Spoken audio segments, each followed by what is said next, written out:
কথা প্রায় বলে সবাই যে ধর্ম যার যার, উৎসব সবার। আমি কিন্তু সে কথা বলি না।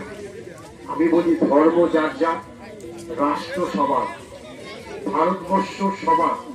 এই সাংবিধানিক ক্ষমতা আমাদের সংবিধান আমাদের সেই অধিকার দিয়েছে। একটা ছোট বাচ্চা থেকে শুরু করে একটা 90 বছরের বৃদ্ধ, যতদিন না সে মারা যাচ্ছে, তাকে সেই স্বীকৃতি, তার সেই অধিকার রয়েছে। উৎসবে গরিব ধনী ভেদাভেদ হয়, কিন্তু এই সাংবিধানিক যে ক্ষমতা আমাদের, এই সাংবিধানিক ক্ষমতায় কিন্তু কোনো ভেদাভেদ নেই।